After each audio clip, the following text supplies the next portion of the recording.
Terror é um gênero que nunca me interessou, muito por conta dos filmes que eram colocados como exemplos. Eu não conseguia entender a motivação para assistir uma história que focasse unicamente na ideia de me assustar por um curto período de tempo, me assustar em uma cena para depois terminar e, só com sorte, talvez sair com um final satisfatório em que o mal é derrotado. Apenas recentemente eu comecei a ir mais a fundo e assistir filmes de terror. Por isso, decidi fazer um vídeo para compartilhar os problemas que me afastavam do gênero, junto às qualidades que me atraíram usando exemplos.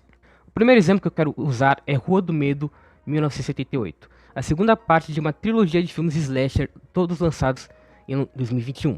A ideia dos três filmes é conectar eventos ocorridos em diferentes épocas e lugares, através de algo que possui as pessoas e as leva a desenvolver um espírito assassino.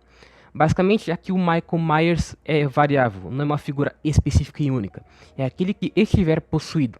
Isso por si só para mim já é um problema. Eu gosto de filmes slasher porque eles pegam um personagem e usam ele como o centro da atenção do filme. Não necessariamente é preciso apelar para jump scares forçados. Apenas a presença deles na cena já é suficiente para aumentar a imprevisibilidade, que é a qualidade de um bom terror para mim. A apreensão durante toda a história é muito mais valorosa do que o medo momentâneo. Então assim é preciso uma figura emblemática o suficiente para cumprir os requisitos, sendo realista ou não, isso não importa. Rua do Medo não se fecha ao realismo, já que usa da ideia de posição e satanismo para criar seu antagonista. Mas mesmo assim o inimigo não é invencível como o Michael Myers da vida. É basicamente só um humano normal possuído, perdendo a sensação de medo diante ao desconhecido. Tal ideia também reforça uma característica que me incomoda em boa parte dos personagens de terror, a incompetência. Todos os personagens de Rua do Medo são jovens superficiais e incompetentes. O filme faz questão de deixar claro ao botar uma cena de sexo gratuita, padrão Netflix. Assim, o único sentimento que eu consigo ter nos conflitos é raiva, pois os mocinhos, entre aspas, conseguem fazer as piores escolhas possíveis, mesmo em maior número. Outro ponto que eu acho importante dentro do gênero é a imprevisibilidade, como já citado antes. Muitas vezes o medo é causado junto a um mistério a ser resolvido, um suspense que envolve o ambiente. Então, para isso, a solução deve ser a menos óbvia possível. Portanto, o exemplo negativo que eu vou usar é Get Out, ou Corra, como preferir. O filme é dirigido por Jordan Peele, diretor com foco no terror, trabalhando junto ao Daniel Kaluuya, que na minha visão é um ator perfeito para a ideia da história. Mesmo assim, ele peca justamente em entregar um dos principais pontos de sua resposta logo no início. O filme começa com uma cena de um homem negro sendo capturado por um desconhecido usando elmo de metal. Depois passa a focar em Chris, que é negro também, e Rose, branca. Ressalta as etnias, pois o filme não perde tempo em deixar clara a preocupação de Chris em conhecer os pais de sua namorada, que nunca ouviram, temendo preconceito. Aqui já acho que o filme exagera demais, pois mesmo que o racismo ainda seja muito presente, escancarar como um medo real e constante do Chris já encaminha o espectador, ao menos na minha experiência, a ter noção de que os experimentos revelados posteriormente no filme têm ligações com intuitos raciais. Em nenhum momento o diretor tenta deixar o clima leve. Desde o início existe tensão, o que acaba tornando mais previsível todo o cenário caótico na casa dos pais de Rose. Não ter a mudança de tom não deixa o espectador despreparado para o que está por vir. E assim, Corra, filme que o maior foco é te deixar desconfortável e surpreender com as maluquices no final, torna-se uma história sem catarse. Agora que foi deixado claro meus problemas com filmes de terror, posso mostrar exemplos de obras que me entregaram experiências positivas. A primeira delas é Pearl, filme lançado em 2022 como uma prequel, contando a história de Pearl, vilã do filme X. Diferente de Get Out, aqui a atuação de Mia Goth não é limitada pelas escolhas erradas do diretor. Na verdade, é amplificada e supera o filme anteriormente lançado no mesmo ano. Pearl vive numa fazenda isolada com sua família, em que o pai está paralisado e a mãe insiste na ajuda da filha em cuidar dele e de todo o local. Naturalmente, o tédio toma a personagem, que se vê cativada pelos filmes e assim ganha o sonho de se tornar uma chorus girl, que é basicamente uma dançarina que dança sincronicamente com outras, se apresentando em teatros.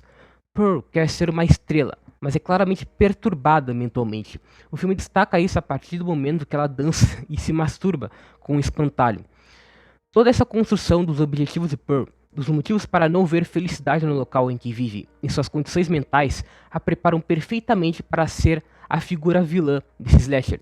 Mia Goth encarna perfeitamente sua loucura e entrega um grande carisma, junto à ideia que o filme passa de que, sendo uma estrela, Pearl se vê brilhando através das loucuras incentivadas por seus distúrbios.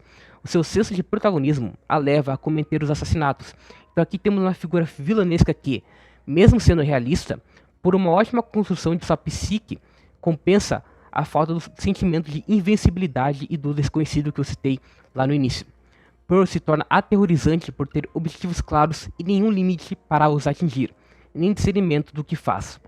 E obviamente, não posso deixar de destacar o incrível monólogo de 8 minutos da Pearl, que mostra a grande capacidade de Mia Goth, que ressaltando novamente faz grande parte do acerto da personagem. Nele, Pearl admite não ser uma boa pessoa, é um retrato de sua falha como uma pessoa, graças ao conflito entre as amarras de sua mãe e sua grande obsessão em ser livre para brilhar. É um desabafo de uma pessoa que sofreu pelas condições em que nasceu, ao mesmo tempo que é um desabafo de alguém mentalmente doente. É o momento que o filme usa para humanizar por definitivo a personagem, sendo essa humanização a parte mais aterrorizante da própria. Para ser o Michael Myers desse filme, Pearl não precisa ser imortal e sobre-humana, apenas sua natureza aterroriza, e é isso que deixa o filme incrível. Agora, o último exemplo do vídeo é House, um filme de terror japonês lançado em 1977. Diferente dos outros, esse é um terror cômico com tons experimentais, tanto que boa parte das ideias do filme vieram da mente da filha do diretor Nobuhiko Obayashi. A história foca em Gorgeous, que para tentar se conectar com sua mãe falecida, visita a casa antiga dela e de sua tia, junto ao Prof, Melody, Mac, Fantasy, Kung Fu e Switch, seus amigos. Sim, esses são os nomes reais dos personagens e tem um motivo que já evidencia muito o tom no filme. Prof se destaca obviamente por ser ótimo academicamente. Melody também tem um grande destaque na afinidade musical. Kung Fu é atlético e obviamente bom em Kung Fu. E Mac tem um grande apetite e Switch é gentil. Os personagens são paródias por si só e são colocados dentro de uma paródia maior ainda ao entrarem na casa. Todo o filme se passa dentro da casa propositalmente, pois nela os medos mundanos que todos nós já tivemos se revelam em uma mistura caótica e bizarra. Os efeitos propositalmente ruins contribuem para o lado tosco que torna o filme criativo. O medo é causado por cada pedaço da casa, desde o piano até uma boca voadora aleatória que aparece para as garotas. As ideias infantis dadas pela filha do diretor são usadas com um tom fantasioso e bagunçado. Nada faz sentido, mas a experiência é inesquecível. Mesmo sendo de terror, não é um filme para necessariamente dar medo, e sim usar estereótipos do gênero e medos infantis para revelar suas superficialidades. É basicamente uma comédia em um cenário de medo que mostra o quão banais podem ser os agentes do terror em nossas vidas. Com tudo dito anteriormente, o meu objetivo era mostrar os lados positivos e negativos do filme de terror. Annabelle, Chuck, It, filmes que se destacam entre a massa não são as únicas formas de dar medo, não são as únicas opções, e muitas vezes os melhores não estão entre os mais populares. Imprevisibilidade, apreensão, suspense e espaço psicológico são os principais componentes que, na minha opinião, são essenciais para fazer um filme de terror interessante, mesmo que esses componentes sejam levados a sério ou não.